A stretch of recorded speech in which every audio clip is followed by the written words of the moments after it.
स्वागत है। देखिए आज की हमारी स्पेशल न्यूज।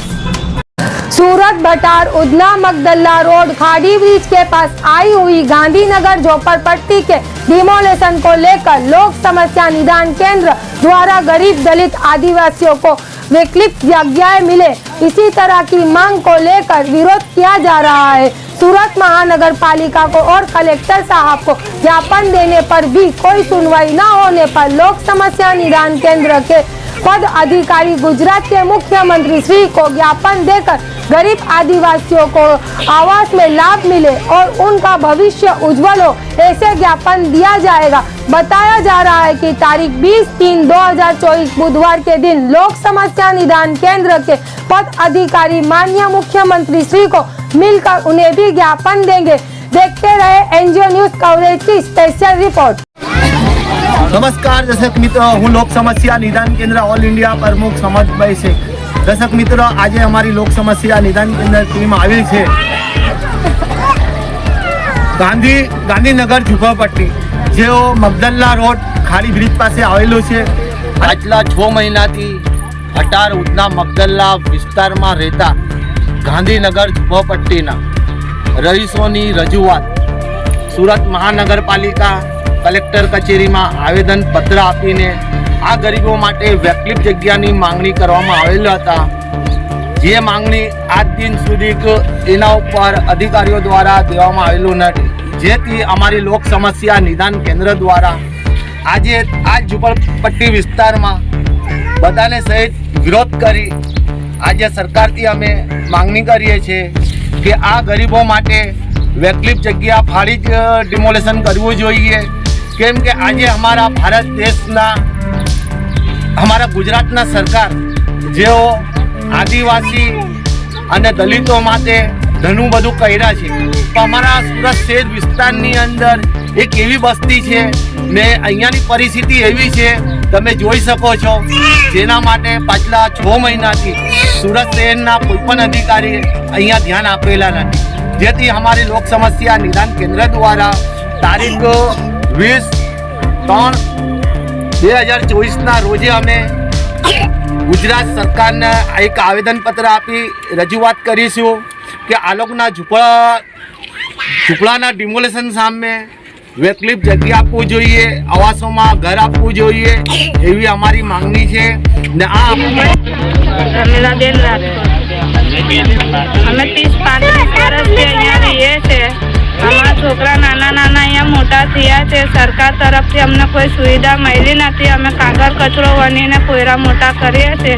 અહીંયા ઘરે અમને તોડવાની નોટિસ આપી છે, પણ અમે સમાજભાઈ પાસે મદદ માંગી છે ને અમે જગા જગા દોડ્યા છે સમાજભાઈની સાથે સાથે, મગર અમને કોઈ આશ્વાસન આપ્યું નથી। ખાલી એમ કીધું છે કે અમે કરશું, પણ અમને કોઈ કંઈ આપ્યું નથી। આવીને ખાલી અહીંયાથી હટી જવાની ધમકી આપે છે, પણ અમે બધે જઈને અરજી નોંધેલી છે, પણ અમારી અરજીનો કોઈ જવાબ આવ્યો નથી હજુ સુધી। અમારા છોકરાઓ ખાડીમાં નાવા જાય છે, કેટલા છોકરા ખાડીમાં તણાઈને ચાલ્યા બી ગયા છે, કેટલા છોકરાઓ ખાડીમાં ડૂબી બી ગયા છે। પાણી વેચાતું લાવવા પડે છે, પીવા માટે પાણીની તકલીફ પડે છે। ઘણી વાર તો નળ નહીં આવે, પાણી નહીં મળે તો અમારે ખાડીનું પાણી બી ઉકાળીને પીવા પડે છે, છોકરાઓને પીવડાવવા પડે। आ परिस्थिति કેટલા વર્ષોથી આ પરિસ્થિતિ 30-35 વર્ષથી થાય છે અને અહીંયા ઘરે ઘણા જણા કોપરેટર લોકો આવે બી છે ને અમને ખાલી એમ સહારા આપવાની એમ સલાહ આપે કે અમે આ કરીશું, પેલું કરીશું, આ આપશું, પેલું આપશું કરીને 1 કિલો 500 ગ્રામ એવું અનાજ પાણી બી આપે ને અમને ખુશ કરી દે ને પછી વોટિંગ માંગે, અમને વોટિંગ કરવા બી બોલાવે। અમે વોટિંગ કરવા બી જઈએ પણ એ લોકો અમારા બાજુ જોતા નથી। તમે આપણા ગુજરાતના મુખ્યમંત્રી શ્રી સરકારને શું કહેવા માંગો છો? અમારી સરકારથી એટલી જ માંગણી છે કે બધા સારી જગામાં રહે છે તો અમને બી સારી જગામાં રહેવાની જગા આપો, યા તો અમને આવાસ બનાવીને આપો, યા તો આવાસમાં જગા આપો, યા તો પછી અમને આ જ જગા પર અમારા ઘર બનાવીને આપી દો। કારણ કે અમારા છોકરાનું ભણતર અહીંયાથી શરૂ થયું છે, અગર અહીંથી ચાલ્યા જશું તો અમારા છોકરા ભણશે કા જાશે કા? અમે તો કચરામાં જિંદગી કાઢી લીધી, પણ અમારા છોકરાઓનું ભવિષ્ય બી અમારે સોચવાનું છે। કારણ કે અમે 30-35 વર્ષથી કચરો વાળીને અમારી જિંદગી કાઢી, અમારા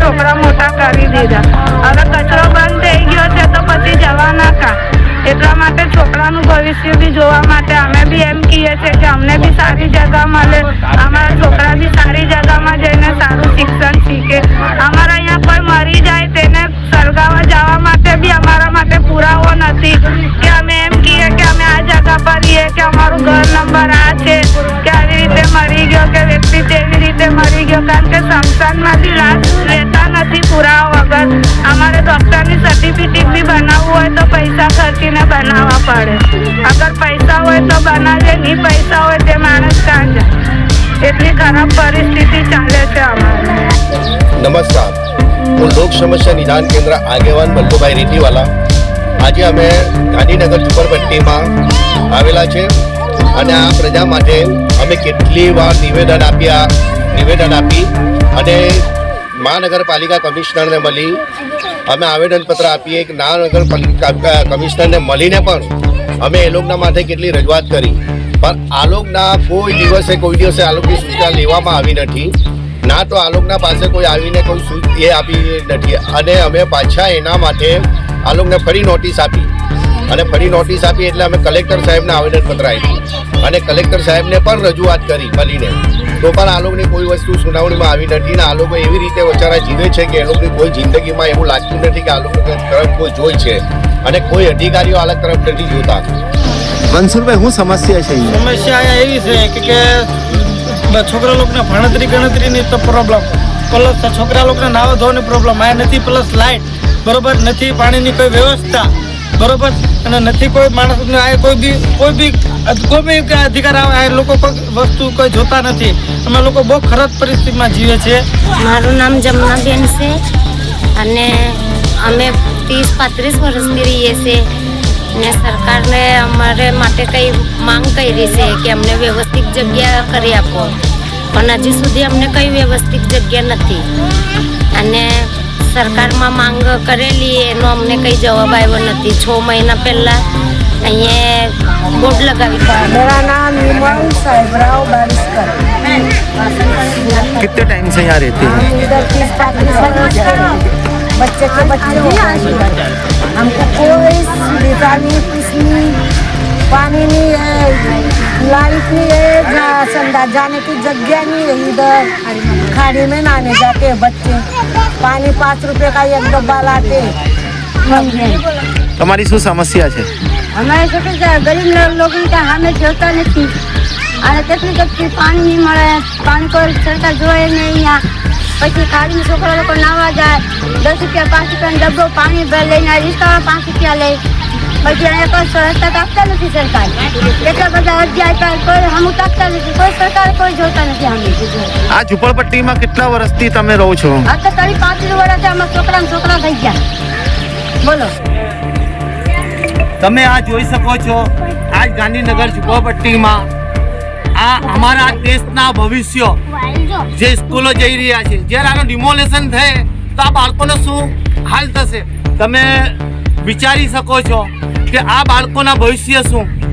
જ્યારે સરકાર દ્વારા આને ડિમોલેશન કરવામાં આવે એટલે એ લોકોને કોઈ વૈકલ્પિક જગ્યા નહીં કરવામાં આવશે તો બાળકોનું શું. તો આજે સરકારથી અમારે ધ્યાન દોરવાનું એ જ કારણ છે કે સરકાર આ ગરીબો ઉપર ધ્યાન આપે, આ નાના બાળકો ઉપર ધ્યાન આપે.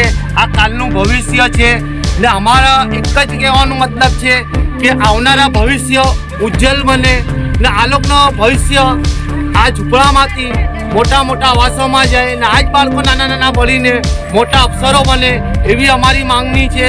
ને આ સૌ દર્શક મિત્રથી મારી અપીલ છે કે આ વિડીયોને વધારે શેર કરો, લાઈક કરો અને મુખ્યમંત્રી સાહેબ સુધી અમારા વિડીયો પહોંચાડવાનો પ્રયાસ કરે. જય હિન્દ, જય ભારત.